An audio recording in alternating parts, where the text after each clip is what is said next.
ہیں 2023 جیسے آج ہمارا آخری پروگرام ہے اور 2023 اب ختم ہونے کو ہے، تو اس میں امپورٹنٹلی معاشی اعتبار سے اگر آپ دیکھیں تو یقینی طور پر یہ ایک بہت چیلنجنگ سال 2023 پاکستان کے لیے رہا.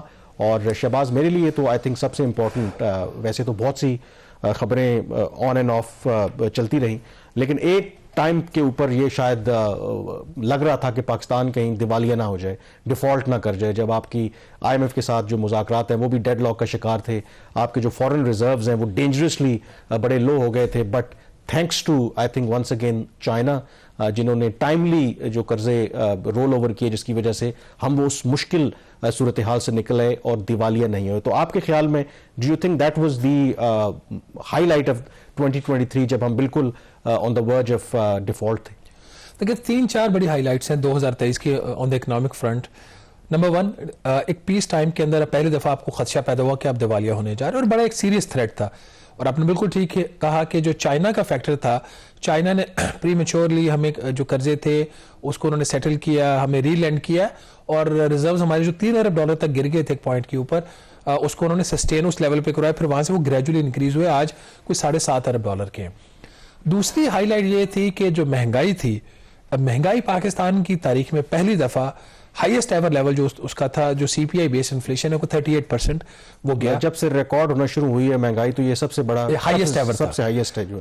اور تیسرا ہائی لائٹ یہ تھا کہ اوور آل جو آپ کی اکنامک مینجمنٹ کے ایشوز تھے، اس کا جو سلوشن نکالا گیا وہ اسپیشل انویسٹمنٹ فیسیلیٹیشن کونسل کا قیام عمل میں لایا گیا، جہاں پہ ملٹری اور سیولین کو ایک ہی ٹیبل پہ بٹھایا گیا، اور جوائنٹ اب مینجمنٹ ہے وہ اکانومی کی اس وقت ہو رہی ہے، اچھی ہو رہی ہے، بری ہو رہی ہے، وہ بات کی بات ہے. بٹ دیز ور 3 میجر آپ کے جو پوائنٹس تھے، ٹرننگ پوائنٹس آپ کی اکانومی کے اندر.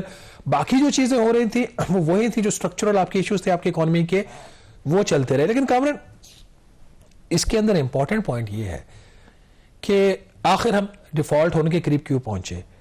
کیا وہ چیز ہم اوائڈ کر سکتے، ایون کہ وہ سچویشن بھی اوائڈ کر سکتے تھے؟ کیا آپ اتنے قریب چلے گئے؟ میرا خیال وہ اوائڈیبل تھا. پی ایم ایل این کے اپنی جو اندر کی پالیٹکس تھی، اس کی وجہ سے آئی ایم ایف کا جو پروگرام تھا پچھلے والا وہ ناکام ہوا. اس میں کوئی کنڈیشنلٹیز کا کوئی اتنا بڑا ایشو نہیں تھا. کچھ مجھے لگا کہ جو اس وقت وزارت خزانہ کا رول تھا وہ اتنا کوئی کنسٹرکٹیو نہیں تھا آئی ایم ایف کے پروگرام کے حوالے سے. اور پھر دین پرائم منسٹر شہباز شریف وہ ایکٹیو ہوئے، انہوں نے آئی ایم ایف کی مینیجنگ ڈائریکٹر سے بات کی، ان کی جو پیرس میں جو ان کی ملاقاتیں ہوئیں، فارمل میٹنگ، پھر ان کی سائڈ لائنز میٹنگز ہوئیں، اور چیزیں کی بڑی فاسٹ پیس کے اوپر آپ کا ایک نیا پروگرام سائن ہو جاتا ہے. اگر آپ 3 ہفتے میں ایک نیا پروگرام نیگوشیٹ کر کے اس کا اپروول لے لیتے ہو آئی ایم ایف کے بورڈ سے، تو اس کا مطلب یہ ہے کہ جو فروری سے آپ کا جو پچھلا ریویو تھا اگر وہ انکمپلیٹ رہا ہے تو اس میں کچھ ایسے فیکٹرز تھے جو نہیں ہونے چاہیے تھے. اب گوئنگ فارورڈ، اب دیکھیں یہ تو سال ایسے ہی ہے، کوئی اکنامک فرنٹ کے اوپر it was a last year, مطلب اس میں کوئی ہم نہیں اچیو کر سکے. ابھی بھی ہم آکسیجن کے اوپر ہیں. حکومت کو 3-4 بڑے کام کرنے پڑیں گے. سب سے پہلے جس چیز کی ضرورت ہے اب وہ آپ کی political stability and economic stability ہے. اور اکنامک سٹیبلٹی آپ کی تب تک نہیں آئے گی جب تک آپ کی پولیٹیکل سٹیبلٹی نہیں آتی. اور 8 فروری کے جو انتخابات ہیں وہ نہایت ہی اہم ہے پاکستان کی اکنامک سروائیول کے لیے اور اکنامک سٹیبلٹی کے لیے. ہوپفلی یہ الیکشن فری اینڈ فیئر ہونے چاہیے، اور اگر یہ فری اینڈ فیئر ہو جاتے ہیں اور کسی بھی جماعت کی طرف سے دھرنا دے کے جو نئی حکومت بنتی ہے اس کو ڈی سٹیبلائز کرنے کی کوشش نہیں کی جاتی، تو پھر آپ ایک ارلی آئی ایم ایف کا پروگرام سائن کر لیں گے. اور ارلی اور سموتھلی اگر آپ نے آئی ایم ایف کا پروگرام سائن کر لیا، which will be a very painful programme, تو پھر آپ ایک ایسے راستے کی طرف چل پڑیں گے جہاں سے آپ 2 سے 3 سال میں آپ کہہ سکیں گے ہاں اب پاکستان جو ہے وہ اپنی جو چیزیں ہیں وہ مٹیریلائز کر پایا ہے. ایس آئی ایف سی کی ابھی تک کوئی ٹرانزیکشن مٹیریلائز نہیں ہوئی. ہوپفلی 2024 میں کچھ آپ کے ٹرانزیکشن جو ہیں، جو میمورنڈم آف انڈرسٹینڈنگ سائن ہوئے کویت کے ساتھ، متحدہ عرب امارات کے ساتھ، اس میں سے کوئی چیز ایک جو آپ کا ایک ٹینجیبل ایگریمنٹ میں کنورٹ ہو جائے، اگر کوئی ڈیولپمنٹ ہو جاتی ہے ریکارڈ ڈیک کے اوپر جس کا لوگ انتظار کر رہے ہیں. سعودی ارام کے اوپر ابھی تک اتنا کوئی وہ جو آئل ریفائنری والے اتنی کوئی فاسٹ ٹریک چیزیں نہیں ہو رہی، کچھ اور چیزیں ہو جاتی ہیں. تو اگر وہ آپ کو وہاں سے کوئی فورن ڈائریکٹ انویسٹمنٹ آ جاتی ہے تو that will be a good start. لیکن ایک چیز کامران، جو ایکویٹی ہے نا ٹیکسیشن سسٹم میں، اس کے لیے